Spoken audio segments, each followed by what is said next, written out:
Buenas, ¿cómo están? Tanto tiempo. Bueno, acá retomando, estamos iniciando nuestra unidad número 3, la última que nos queda. Ya estamos cerca, en la recta final, queda poco y vamos muy, muy bien.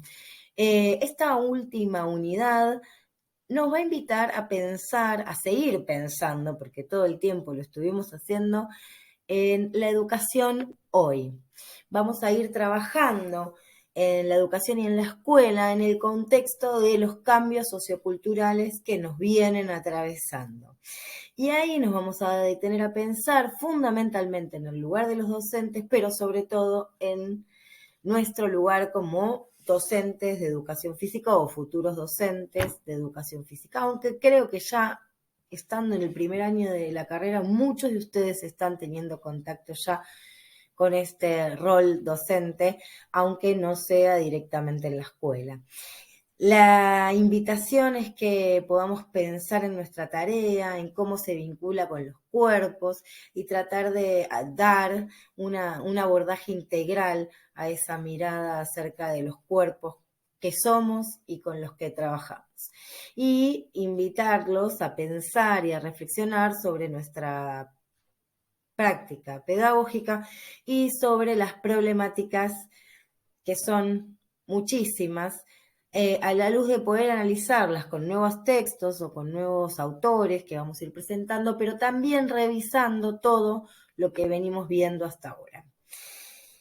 En esta clase número 8 vamos a trabajar sobre los cuerpos como construcción social, histórica y cultural.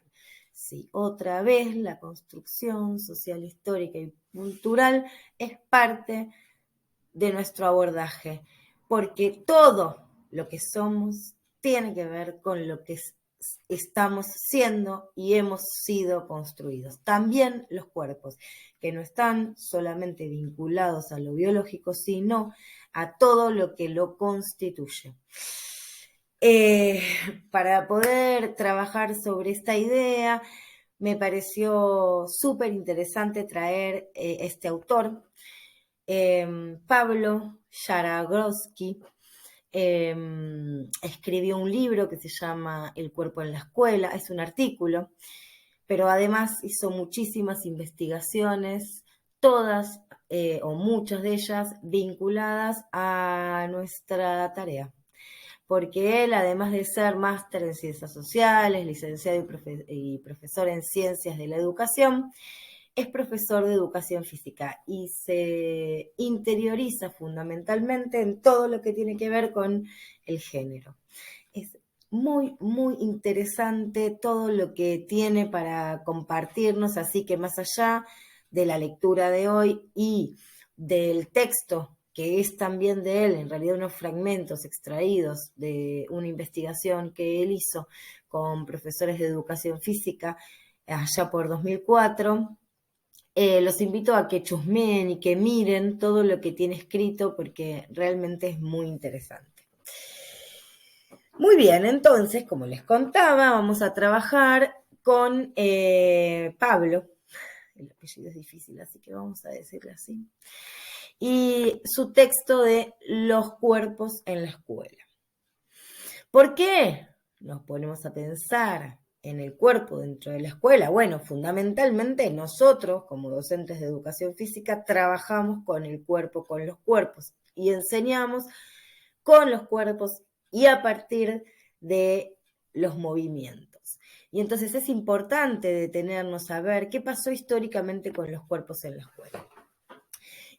Para también detenernos en la pregunta principal que tiene que ver con qué pasa con los cuerpos hoy en la escuela y qué hacemos con esos cuerpos. Lo primero que Pablo tiene para decirnos es que ninguna cultura, ninguna organización social ni política, no importa de qué sector geográfico o en qué periodo histórico estemos hablando, ha ignorado al cuerpo. Muy por el contrario, siempre fue el centro de fuertes atenciones y conflictos. Entre otras cosas, la emocionalidad, la higiene, la moral, la alimentación, la dietética, la vestimenta, las prácticas vinculadas al cuidado y al mantenimiento del cuerpo, la sexualidad, son apenas algunos ejemplos que están vinculados a todo lo que implica lo corporal. Por lo tanto, es algo muy importante de poder pensar y de poder compartir. Y entonces abre ahí la invitación a pensar en qué pasó a lo largo de la historia con el cuerpo en la escuela. Y yo miro estas dos fotos y la verdad es que me dan, por lo menos, tristeza, pero también me generan muchas preguntas. ¿Tanto cambió la organización a lo largo de la historia del aula, por ejemplo? La posición, las posiciones en las que están los cuerpos en la escuela. La respuesta que se me viene con la imagen no es muy alentadora, pero podríamos pensar que sí. Y abre preguntas, en realidad estas las traigo yo, no están en el texto, pero es para invitarlos a pensar y para encontrar en realidad a partir de su propia lectura, que insistimos, es súper importante, ¿cómo se ubica el cuerpo en la escuela? ¿Cómo se trata el cuerpo en la escuela? ¿Está presente? ¿Está ausente? ¿Puede hacer lo que quiere un cuerpo en una institución educativa? ¿Cómo se limita a ese cuerpo? ¿Para qué se lo limita? ¿Por qué se lo limita? Ahora les voy a compartir un extracto de lo que plantea el autor. Y lo que dice es que uno de los objetivos básicos y centrales del discurso pedagógico moderno es la regulación y el control del cuerpo infantil. Uno podría decir, no, bueno, del cuerpo no se habla en la escuela. Claro, del cuerpo en la historia no se habla, pero sí se lo somete y sí se lo disciplina y sí se lo contiene y se espera un montón de cosas que tienen que ver con el cuerpo. Entonces, como en otras ocasiones hablábamos, no importa si el currículum habla del cuerpo, pero sí importa qué pasa con lo que no se dice, ese currículum nulo, o lo que está oculto, lo que no está escrito, pero sí se dice y sí se enseña y sí nos forma y nos conforma como sujetos. Entonces, lo que plantea es que históricamente el cuerpo infantil fue regulado y controlado. Que ese cuerpo en parte sea olvidado no significa que haya carencia de órdenes corporales. Nunca hay vacío en las escuelas. Esto es así porque cualquier proceso que niegue y reprime siempre tiene instancias afirmativas y productivas. Los cuerpos no son solo, no son de esto la excepción. Más bien el cuerpo es el primer efecto del poder. Y ahí recupera una frase de Foucault que habla que justamente si aceptamos el principio Foucaultiano sobre el poder, que señala que nada es más material y más físico y más corporal que el poder. Para seguir pensando, alguna imagen y esta idea de si nosotros nos detenemos a pensar algunas imágenes históricas y también algunas imágenes actuales y sobre todo actuales, podemos ahí ver que el cuerpo ha sido históricamente objeto de directivas, de controles, de mandatos, tanto dentro como fuera de la escuela. Hace ahí también un apartado interesante sobre el cuerpo y el mercado que vale la pena considerar. Ahora, la pregunta es, ¿con qué objetivos la escuela ha disciplinado al cuerpo? ¿Para qué? Y acá aparecen dos cuestiones muy interesantes. Lo importante es que el cuerpo se vuelva dócil, que pueda ser sometido, porque eso permite que pueda ser después utilizado, que pueda ser transformado, que pueda ser perfeccionado, pero al mismo tiempo puede controlarse, al tener un cuerpo dócil y sometido, podemos también evitar las resistencias y las rebeldías. O sea que acá aparece la doble función de por qué controlar los cuerpos en la escuela. Ay, les traía acá, se me pasaron rápido, unas frases que podrían ejemplificar cómo los y las docentes a través de la historia y aún hoy sometemos, controlamos y disciplinamos los cuerpos en la escuela. Séntate bien, ponete derecho, no grites que no estamos en la cancha, formemos 2 filas, tomemos distancia, varones por acá, mujeres por allá, salen primero los varones, después las mujeres, no se come en clase, no se grita en clase, no se toma en clase, no se mueve en clase. Y seguramente ustedes tengan otras frases ahí en mente que les puedan servir para seguir ejemplificando. A su vez hace un apartado de cómo el discurso médico se mete en la escuela y cómo la higiene, la limpieza y la salud pasan a ser parte del dispositivo de regulación de la escuela. Y acá hace un comentario interesante con respecto a por qué se mete este discurso médico en la escuela. Ahora lo vamos a recuperar, pero a mí me interesaba sumar que esto, que ya no está tan presente, igual lo sigue estando. Yo soy profe de educación física en una escuela media de la ciudad de Buenos Aires y de ahí vamos a ir rescatando algunas experiencias para seguir pensando en el cuerpo durante la clase que sigue y sobre todo vinculadas a las cuestiones de género que ahora en un ratito también vamos a comenzar a introducir.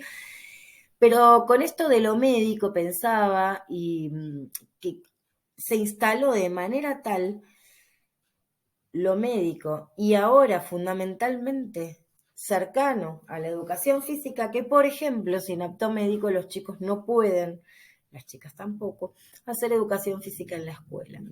Y resulta que ese apto médico en realidad es para la escuela, o sea, el chico no, la chica no debería estar en la escuela si no tiene un apto médico. Ahora, todas las demás actividades se le permiten, salvo la de educación física. Fíjense cómo estos discursos que vienen de antaño todavía nos condicionan en nuestras prácticas pedagógicas. Una de las huellas, dice el autor, más nítidas de la función represiva del modelo médico, que suma su función preventiva a la enfermedad, fue la confusión frecuente entre los acontecimientos sanitarios y los comportamientos éticos y morales. El cuerpo quedó nuevamente atrapado en una lógica simbólica. Las luchas contra el alcoholismo, el tabaquismo y ciertas enfermedades mentales fueron recurrentes, pero la clave es que fueron especialmente asignadas a los sectores sociales con menores recursos o a los grupos sociales políticamente peligrosos. Miren lo que dice acá. Era muy común en los documentos escolares oficiales la afirmación de que los pobres eran borrachos, con tendencias a caer en la delincuencia, o que eran sucios y por lo tanto debían bañarse más que los ricos, sobre todo en invierno. Es increíble lo que podemos encontrar. La escuela debía civilizar y a la vez domesticar la carne, los cuerpos y los sentidos. También el autor plantea acá de manera más breve, pero después en innumerables investigaciones, las cuestiones de género. Los cuerpos femeninos y masculinos, ¿vivieron lo mismo dentro de la escuela? En la foto no hay grandes distinciones, solo que está claro que estaban por separado, pero sí en un montón de prácticas, incluso curriculares, acá sí, dichas, expresas. Los hombres y las mujeres transitaban materias diferentes, las de los hombres vinculadas al trabajo, a la fuerza, incluso la nuestra educación física tenía distintos tipos de currículum y distintos tipos de gimnasias que debían practicar los varones o las mujeres. Bueno, no nos vamos a sorprender. Hasta hace pocos años, cuando yo cursé el profesorado, los deportes no eran los mismos para las mujeres y para los varones. Teníamos estobón, los varones tenían fútbol, teníamos hockey, los varones tenían rugby. Entonces, esas prácticas diferenciales No solo que existieron desde los inicios, sino que se sostienen aún en el tiempo. Cada vez menos, por suerte. Cuéntenme ustedes después cómo transitan hoy las materias del profesorado. Bueno, acá este texto no hace más que mencionar la tarea de las mujeres vinculadas a los cuidados de la familia, digamos, al cuidado, a la maternidad, al ser buena esposa y a las labores manuales. Y los hombres, ejercicios militares, ganadería, agricultura, etcétera, más vinculados a la fuerza laboral. Y entonces acá, avanzando, empezamos a pensar, a pensarnos en cuál es el tipo de corporalidad que se produce hoy en día en la escuela. ¿Es el mismo? ¿Es diferente? ¿De qué se trata? Y acá por suerte empiezan a aparecer otras imágenes más alentadoras, ¿no? Y la pregunta, la ESI, la educación sexual integral, los movimientos feministas, ¿afectaron el movimiento de los cuerpos en la escuela?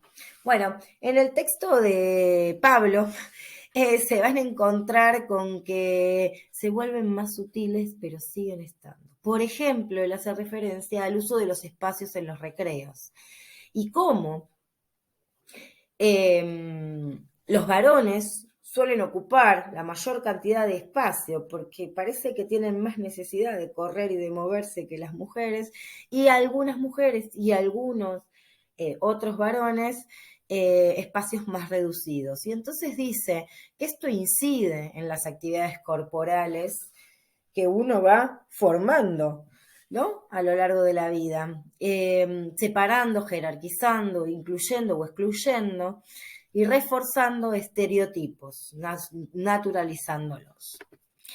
A su vez, abre todo un panorama, acá voy a pasar un poquito para contarles, que también trabaja sobre la idea del cuerpo y el mercado y cómo se entrecruzan. Es decir, hacia el inicio comienza contando que los cuerpos no tienen que ver con lo natural. No somos como la naturaleza nos dice que somos, no nos movemos como la naturaleza nos dice que somos, nos movemos y somos como la cultura que nos rodea nos construye. Y la cultura, lo social, lo histórico, lo económico, está determinado por todo eso que nos rodea, por la familia, por la escuela y también por los medios de comunicación. Medios que están interesados y abocados al consumo constante. Y entonces, también en esta última época, no solo, y sobre todo lo que está más vinculado a las culturas juveniles, nos convertimos en que somos lo que tenemos, porque los productos hablan de nuestra manera de ser y de nuestro estilo de vida. Los bienes corporales podríamos nombrarlos como los piercing, los tatuajes, la manera de vestir, la manera de peinarnos, las tinturas, los cortes de pelo, todo lo que mostramos corporalmente, no solo son vehículos para expresarnos, para mostrarnos cómo somos y nuestra identidad, sino también, bueno, justamente constituyen esas identidades. Y todo esto que está fuera entra a la escuela. Y entonces, después de esto, nuestra tarea debe ser atendida. Ahora, sin duda, aparecen nuevas formas de maltrato corporal. Y acá enumeré algunas para que tengamos dando vueltas. Cada vez que hablamos del deber ser, de lo que está bien, de lo que está mal, de lo que te toca o no te toca según tu género, según tu clase social, según tu origen, estamos maltratando. Porque maltratar lo entendemos como cada vez que hacemos o decimos algo que inhibe la libertad del otro, que la reprime, que la condiciona. Cuando hablamos del uso del cuerpo en los espacios, cuando humillamos a aquellos que rompen con lo establecido o que van por un camino diverso. Él trae el ejemplo de los varones que aman la literatura o a aquellos que les va muy bien en la escuela, cómo son tratados y eso cómo les afecta. Cuando se oculta información sobre el cuerpo, tanto sobre la belleza o los estereotipos que después traen aparejados problemáticas como la bulimia o la anorexia, cuando hablamos del placer y del deseo, cuando no hablamos del placer y del deseo, cuando no hablamos de la prostitución infantil, cuando permitimos agresiones verbales, burlas, cuando hablamos de sexualidad, pero reducido a lo biológico, en todos esos momentos estamos alimentando nuevas formas de maltrato corporal. Falta poquito para terminar, siempre me extiendo, quiero ser más corta, pero no lo logro. Y entonces quería preguntarles, ¿qué reconocen de todo esto en sus autobiografías? Y contarles que vamos a retomar esas autobiografías para trabajar en la elaboración del último parcial. Así que vayan recuperándolas, trayéndolas, teniéndolas a mano y pensando qué recorrido ahora con los lentes puestos en los cuerpos, en las percepciones, en las sensaciones, en las emociones que fueron transitando esos cuerpos en esas autobiografías, o sea, sus cuerpos en su historia educativa, porque algo de eso vamos a retomar para el trabajo final. Hoy tenemos nuevos discursos que intentan una deconstrucción de lo corporal, que tratan de evitar la distinción entre los géneros. Sin embargo, siguen presentes los condicionamientos. ¿Cuáles pueden reconocer? ¿Qué se les viene a la cabeza? ¿En dónde se escuchan? ¿Quiénes los crean? ¿Quiénes los reproducen? Pensar, tratar de desarmar lo que vemos como natural para poder entenderlo como una construcción histórica y como construcción histórica para poder pensar y creer y crear nuevas condiciones, crear posibilidad de transformación. ¿En dónde hablo? ¿En la casa, en el barrio, en la escuela, en el instituto, con la familia ampliada, en los medios de comunicación, en las redes, en TikTok? ¿En dónde se escuchan todavía estas cosas tan instaladas? Está bueno poder detenernos a pensar. A mí me viene hoy un nuevo ejemplo. Resulta que por primera vez en 40 años logré juntar 10 para jugar un partido de fútbol solo mujeres, alquilar una canchita. ¿Les parece? 40 años. ¿Cuántas veces los varones de esta clase se juntaron hasta ahora? ¿Y las chicas? ¿Cuántas veces? Siguen instaladas esas prácticas que no logramos desarmar, pero de a poquito lo vamos haciendo y lo vamos logrando. Entonces, como les contaba, estas cuestiones entran en la escuela, entran en nuestra tarea como educadores. Y si no las abordamos nosotros, ¿quiénes? Si no las aborda la escuela, ¿quién? ¿Quién? Nos toca. Se convierte en nuestra tarea. Entonces, ¿cómo? ¿Cómo hacerlo? Bien, primeras cuestiones importantísimas.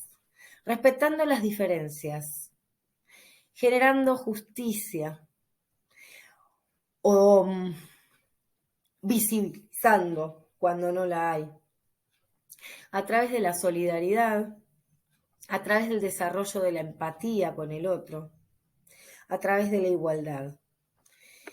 Y suenan lindas estas palabras, pero les falta como, bueno, a ver, entonces, ¿cómo lo concreto? Así. Tenemos que poder resignificar las sensaciones y las emociones y habilitarlas. Tenemos que habilitar diferentes usos del tiempo y del espacio. Tenemos que poder dedicarnos a cuidar el cuerpo de los otros y que los otros entiendan de cómo cuidar el de los demás. Hablando de la sexualidad, hablando del deseo, del placer, de la posibilidad del contacto, resignificando la violencia tanto simbólica como psicológica como física, y también hablando del tema. Tomar a los cuerpos y dejarlos expresarse, y hablar, y hablar, y hablar, hablar, habilitar la palabra, habilitar el diálogo, permitir que salga, y habilitar así las corporalidades que han sido silenciadas, omitidas, sometidas y excluidas durante tanto tiempo en nuestra historia. Para cerrar, final, última pregunta. ¿Y pospandemia, cómo están nuestros cuerpos en la escuela? ¿Cómo están sus cuerpos en el instituto? Después de tanto encierro, ¿no? Y sin tanto deporte.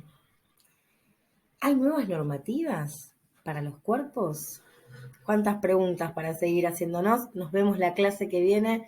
Les mando un beso enorme y vamos a seguir trabajando sobre esta temática.